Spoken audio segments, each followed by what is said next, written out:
Voilà, que faire pour épargner la République démocratique du Congo de la crise qui menace même son existence. Voilà, comme invité, nous avons l'apôtre Christian Numbi. Christian Numbi, qui vient d'ailleurs d'être élevé au rang de premier vice-président de la FDC. AFDC Néné Nkoulou. Christian Numbi n'est plus à présenter dans l'espace du Katanga. Je pense que ce n'est pas par hasard qu'on lui a confié la gestion de ce parti du Front commun pour le Congo, ou ce regroupement appartenant au Front commun pour le Congo. Christian Numbi, vous le méritez réellement. Bonjour Josué, je crois que c'est une très bonne question. Est-ce que nous méritons d'être élevés au rang, pas des premiers vice-présidents, mais des vice-présidents nationaux en charge du Grand Katanga? Je pense que l'autorité morale de la FDCA, l'excellence Dr Néné Ilunga Nkoulou, elle a plutôt examiné la situation au Grand Katanga. Elle a estimé qu'en nous confiant cette responsabilité, comme l'objectif c'est 2023, elle aura les résultats qu'elle cherche. Et les résultats qu'elle est en train de chercher, c'est d'avoir des députés dans cette grande province, au niveau national et au niveau provincial.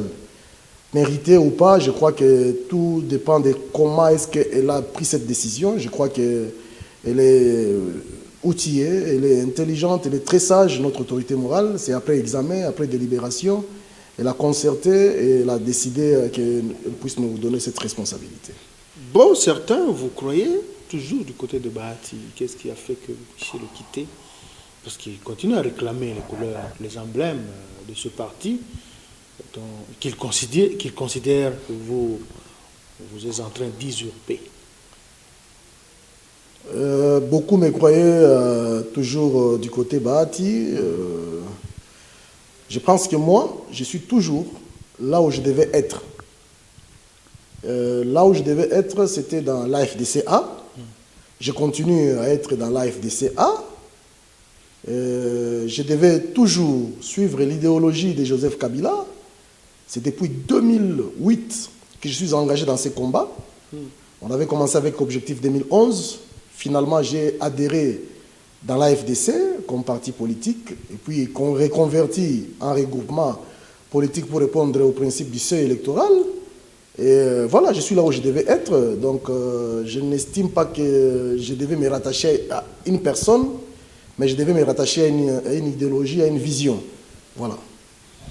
Donc pour vous, l'AFDC, c'est ce qu'on appelle une branche presque du PPRD? L'AFDC ne sera jamais une branche du PPRD. L'AFDC ne sera jamais une branche du PPRD, mais l'AFDC ou l'AFDC, parti politique, appartient à Joseph Kabila. C'est pour Joseph Kabila. Joseph Kabila en est l'initiateur, et Joseph Kabila, à l'époque, avait chargé l'excellence Bahati, le président Bahati, à gérer les partis. Vous connaissez comment et dans quelles circonstances l'AFDC est né. Je ne peux pas rappeler que après la dissidence ou le retrait de l'honorable président de l'Assemblée nationale de l'époque, Vital Kamerhe, il fallait combler un vide dans les Grands Kivu. Il fallait chercher un autre acteur. Voilà l'idée même qui a permis à ce que la FDC comme parti politique puisse naître. Avec la loi électorale, il fallait mettre ensemble les partis politiques qui soutenaient Kabila, qui devaient se mettre ensemble pour donner à Kabila la chance d'avoir la majorité parlementaire.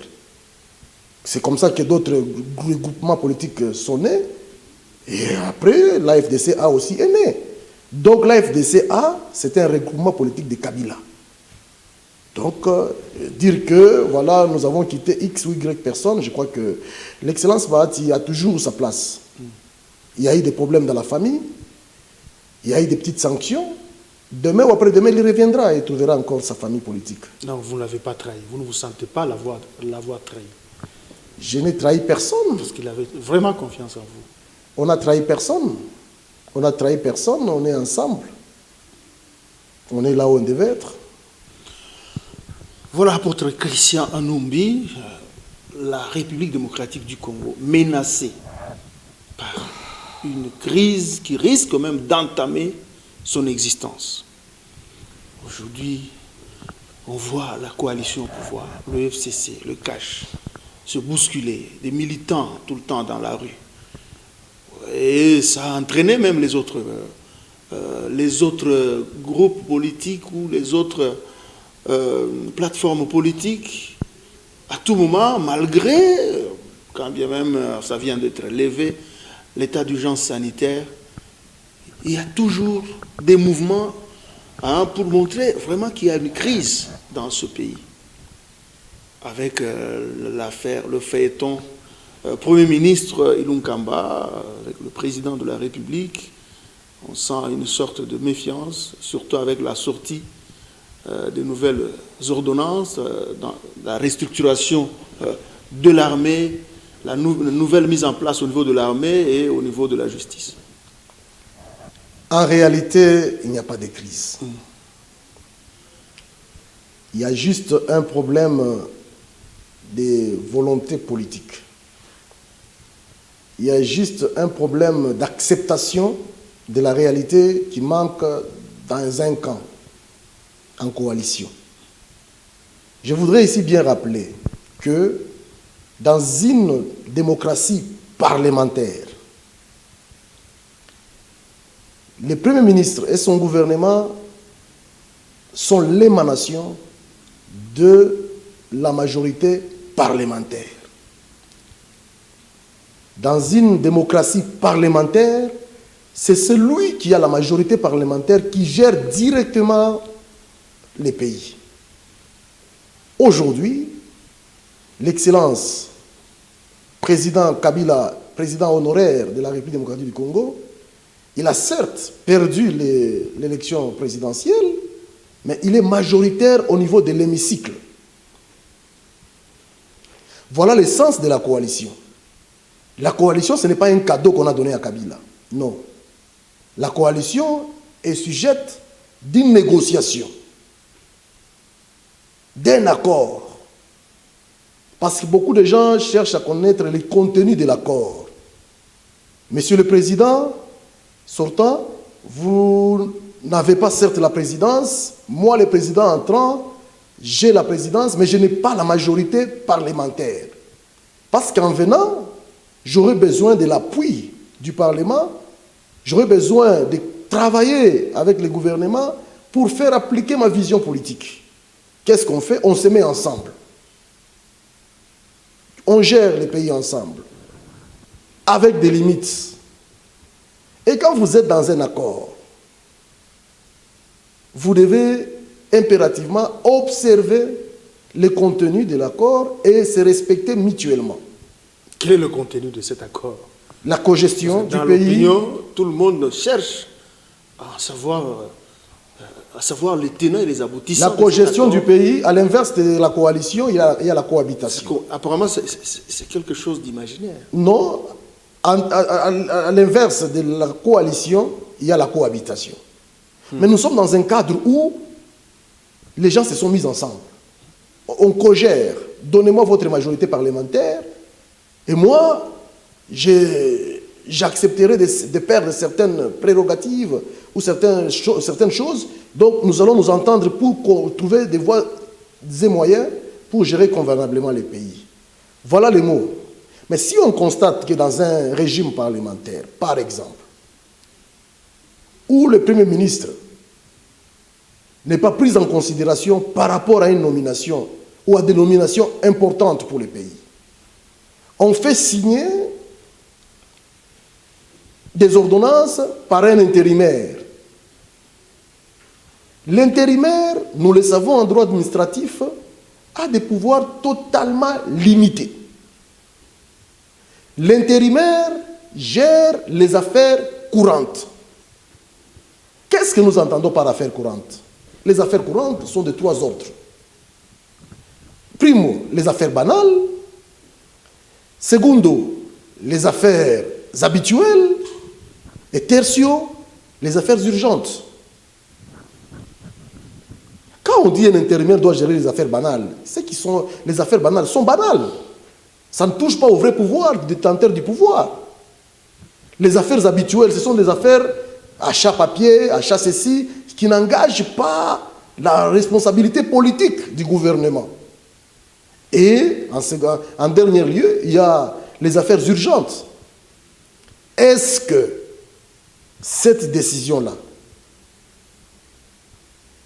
des signatures des ordonnances, elle était vraiment urgente? Parce que le Premier ministre était sur place dans les pays. Est-ce qu'il n'y avait pas lieu de surseoir à sa mission, les faire revenir pour qu'ils contresignent les contreseins? Les gens ne comprennent pas. C'est une notion très capitale en droit administratif et en droit constitutionnel. Pourquoi le Premier ministre doit impérativement contresigner les ordonnances du président de la République? Parce que le président de la République n'est pas responsable devant le Parlement. C'est le Premier ministre qui engage sa responsabilité et son gouvernement devant le Parlement. Le président pose les actes, mais il décharge de toutes ses responsabilités sur le gouvernement et sur le Premier ministre. Voilà le sens du contreseing du Premier ministre. Ça, c'est le fond même du pouvoir du Premier ministre. Un intérimaire ne peut pas assumer, ne peut pas poser de tels actes. Voilà ce qui a fâché. Voilà ce qui a révolté. L'affaire Ronsard. Le président refuse, semble-t-il, de signer l'ordonnance. Les relations entre le président et le Parlement, les relations entre le président et le gouvernement, ces relations-là sont gérées par la loi et par la Constitution. Par les lois et par la Constitution. Ce n'est pas parce que le président n'est pas d'accord avec un individu qu'il peut dire « je ne signerai pas l'ordonnance ». Et pourquoi les gens ont peur de Ronsard? Parce que la loi qui organise la CENI, elle est très claire. On dit commission électorale, c'est ça? Nationale indépendante. Commission nationale. Commission électorale nationale indépendante. Elle est indépendante vis-à-vis de quoi? Vis-à-vis des trois pouvoirs. Vis-à-vis des trois pouvoirs. C'est comme ça qu'on demande aux confessions religieuses de proposer un candidat, indépendamment du judiciaire, indépendamment du législatif, indépendamment de l'exécutif, que les confessions religieuses proposent, la société civile propose un candidat. Il n'y a pas eu consensus. Les gens ne se sont pas mis d'accord pour choisir un candidat. Comme il fallait faire parler la démocratie, ils sont passés par les élections. 6 sur 8 ont choisi le candidat Ronsard. Et lui, administrativement parlant, il gère, il prend des décisions, il prendra des décisions au cas où il serait nommé sur le fonctionnement de la CENI. Mais sur le plan politique, ce n'est pas lui qui prendra la décision. Il faut qu'il y ait un consensus. À tout moment, il doit traiter avec les autres. Bon, on dit que le chef de l'État actuel, Félix Tshisekedi, a écouté quand même la grogne de la rue, la grogne d'une bonne partie de la population. Est-ce que, même si on est dans la coalition, est-ce que c'est constitutionnel? On doit passer outre ce que la majorité des Congolais. Est-ce que c'est constitutionnel? La rue peut influencer la décision des institutions. Est-ce que c'est constitutionnel? Est-ce que le pouvoir actuel est sur la rue? Est-ce qu'il n'y a pas des institutions légalement établies? Pourquoi nous devons écouter la rue? Je pense que c'est un non-sens. Parce que vous représentez la rue. Parce que le pouvoir émane de cette même rue. Non, écoutez, le pouvoir émane du souverain primaire, mais il y a une délégation. C'est ça l'essence du Parlement. Cette rue-là, elle est représentée par le Parlement. Bon, certains cadres de l'UDPS disent que le Parlement n'a pas tellement de légitimité. Il y a beaucoup plus de députés nommés que de députés élus. Qu'est-ce qu'on entend? Qu'est-ce qu'on entend par légitimité? Ne représente pas la majorité comme il se doit de la population congolaise. Le Parlement ne représente pas la majorité de la population congolaise. Selon certains cadres de l'UDPS. Selon certains cadres de l'UDPS. Vous savez, le pays ne se gère pas avec les humeurs. Le pays est géré, ou bien la nation doit se gérer par des principes. Ces principes-là sont d'ordre international. On ne peut pas aujourd'hui passer par une élection, et puis vous allez dire que ce Parlement-là n'est pas légitime. La légitimité, finalement, on la tire d'où? C'est quand 500 000 personnes ou bien 1 million de personnes se mettent sur la rue, ils crient, et c'est 1 million de personnes engagent les 83 millions ou les 82 millions de population? Non, écoutez, ici, il faut faire ce que la Constitution vous demande de faire. C'est ça, un État de droit. On ne peut pas vouloir un État de droit et refuser de se soumettre à la volonté de loi ainsi que de la Constitution.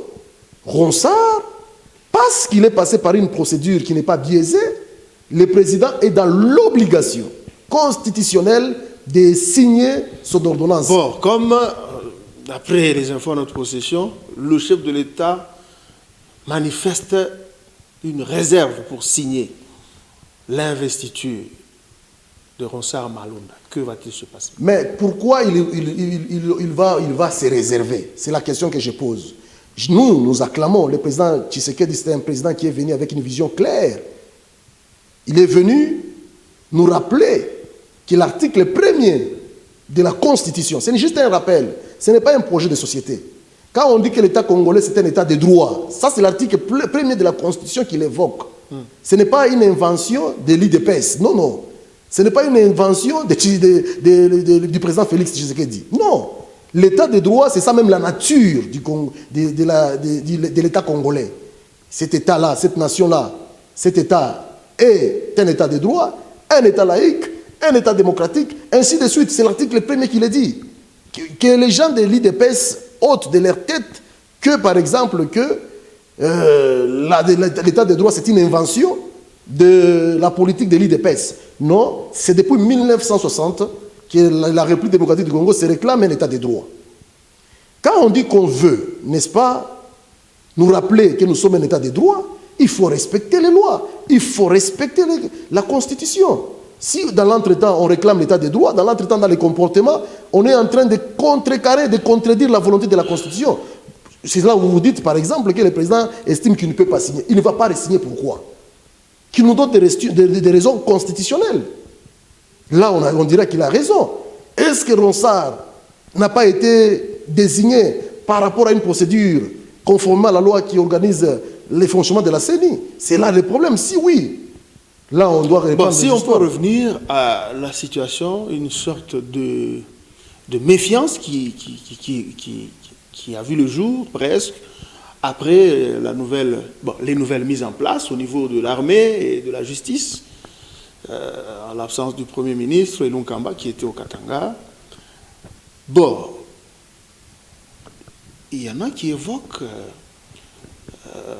une situation qui peut se répéter à l'aube de l'indépendance, où on a vu presque la même chose avec Joseph Kasavubu et Lumumba. On a vu Kasavubu révoquer Lumumba et Lumumba faire de même. On n'arriverait pas à ce niveau-là. Je crois que le président Tshisekedi est suffisamment sage et j'apprécie vraiment sa sagesse. Le problème est là. Nous sommes dans une famille. Il y a des incompréhensions, il y a des mécontents. Il y a les gens qui estiment qu'ils n'ont pas été consultés et qu'on a, dans l'entretemps, violé la Constitution. Ces problèmes-là vont trouver des solutions au niveau de la famille. Mais ici, c'est comme ça que j'ai dit à l'introduction qu'il était important qu'il y ait quand même cette volonté d'accepter qu'on est dans une coalition, qu'on est dans une situation où seul je ne peux pas gérer, j'ai besoin de celui qui a de la majorité parlementaire. Et il faut les respecter. Il faut respecter Kabila, qui a cédé sa majorité au président Tshisekedi. Et il faut consulter Kabila. Parce que si le président Tshisekedi est entré en opposition avec le Parlement, il va gérer comment? Il va gérer comment? Bon, nous apprenons que la majorité au Parlement peut se redéfinir si le FCC boudait l'actuel président. Mais écoutez, la majorité au Parlement peut se redéfinir par quel mécanisme? Quand on dit, on a déjà identifié, l'identification de la majorité ne se fait pas au niveau de l'exécutif, c'est au niveau du Parlement. C'est ça. Aujourd'hui, les parlementaires se sont déjà identifiés comme appartenant à une famille politique. Et cette famille politique, aujourd'hui, a démontré qu'elle a autant de députés plus que l'autre. Donc c'est ça. Comment est-ce qu'il va se redéfinir? Par quel mécanisme? D'autres disent qu'il faut nommer un informateur. On nomme pas un informateur après que les gens puissent donner leur position. Parce qu'au niveau de l'hémicycle, on pose des questions. Vous appartenez à quelle famille politique? À quel régime politique? On en a vu à l'époque de Kabila. Kabila, qui avait la majorité en 2006-2011, Kabila a nommé toujours un informateur pour, mais c'est pour identifier la majorité. Pourquoi? Non, pas pour identifier la majorité. Pourquoi vous avez peur? Faisons la part des choses. Faisons la part des choses. Faisons la part des choses. Kabila se mettait des fois ensemble pour des besoins de la calmie politique, avec certaines familles politiques qui avaient l'opinion avec elle. Pour essayer de calmer un peu, on approchait l'UDPS, on approchait les Palous par moment, même ayant la majorité parlementaire, pour les besoins de la paix sociale. Parce que Kabila, c'était un stratège. Il était toujours prêt pour des raisons de la paix, de donner l'opportunité, même à ses adversaires, de venir co-gérer avec lui. C'est à ce niveau-là qu'on nommait les informateurs, pour identifier qui peut entrer dans le gouvernement et qui ne peut pas entrer dans le gouvernement. Ça, c'est autre chose. Qu'on ne fait pas l'amalgame entre l'identité. Mais c'est constitutionnel. C'est constitutionnel, mais à un niveau donné. Moi, je vous informe que la majorité parlementaire s'identifie à l'hémicycle. Ce n'est pas un individu qui viendra poser des questions aux gens, vous appartenez dans quel groupe? Non. C'est les parlementaires qui s'identifient au vu des partis ou du regroupement qu'il a proposé et il se constitue en majorité présidentielle. Bon, au niveau de l'hémicycle. Apôtre Christian Numbi, aujourd'hui, est-ce qu'on peut parler d'une crise institutionnelle? Il n'y a pas de crise à RDC. Il n'y a pas de crise institutionnelle. On entend des voix qui se lèvent. Oui. Bahati, le Kwebo, on voit Ambongo, le cardinal, bon, le patron de l'église catholique. On voit quand même des voix qui se lèvent. La Mouka, qui cherche... C'est une distraction. Cherche qu'il y ait des négociations pour essayer un peu de lever tout malentendu par rapport à la CENI et par rapport à la crise, à ce qu'eux appellent une certaine... Non, c'est vraiment une distraction. Cacophonie. Il n'y a pas de cacophonie. Au sommet de l'État. Il n'y a pas de cacophonie et c'est aussi une grande distraction. Ce n'est pas parce que vous, X personnes, vous n'êtes pas partie prenante au gouvernement, ce n'est pas parce qu'un de vos protégés n'est pas parti au gouvernement, vous voulez qu'on fasse un dialogue. Non, le pays évolue. Mais les malentendus dans une famille ne manquent pas. Voilà pourquoi je suis en train de fixer les principes. Le pays évolue comment? Le pays évolue pas bien. Quand au sommet de l'État, vous vous chamaillez, vous vous disputez. C'est normal. Presque tout se traite sur les réseaux sociaux. Alors, sur la place publique, entre-temps, le taux du dollar ne fait que c'est monter. Normal, c'est tout à fait les armées étrangères envahissent la quasi-totalité. Ça, ce n'est pas un problème, ce sont des problèmes que la coalition va régler. La coalition va régler ces problèmes-là. Les gens se retrouvent, les gens parlent entre eux pour aplanir les chemins.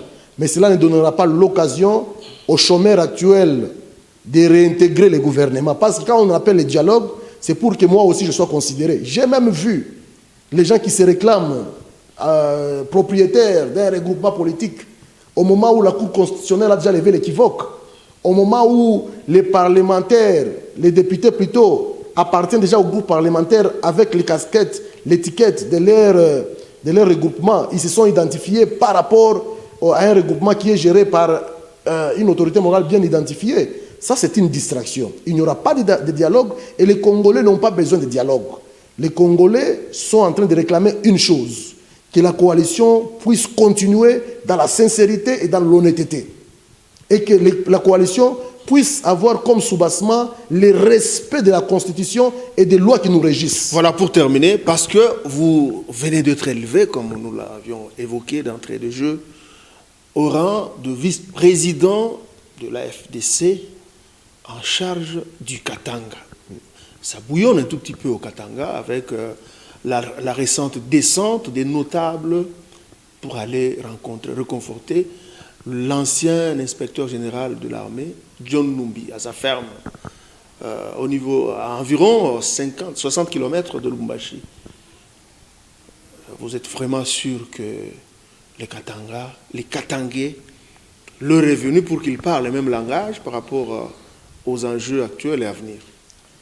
J'ai d'abord aimé la réaction du du général John Numbi, il a parlé à un homme d'État, bien qu'étant en politique plutôt. Il a bien dit qu'il appréciait le président Félix et que le président Félix, à maintes reprises, était en train de louer ses qualités et qu'il a compris qu'il y a eu des jaloux. Bon, il s'est soumis à l'autorité de son chef. Un esprit militaire non réprochable. Maintenant, par rapport au conflit entre Katangais, nous sommes d'abord, au-delà de tout, nous sommes serviteurs de Dieu. Quand il faut que les gens puissent parler paix, pardon, amour, ça nous intéresse. Nous avons besoin, parce que vous avez constaté vous-même que le président Kabila était trop victime de cette division. Il était trop victime de cette division. Nous, chaque jour, nous disions qu'il était temps que les Katangais parlent le même langage. Et heureusement que le président Kabila s'est offert comme un patrimoine national. Il n'était pas identifiable par rapport à une province.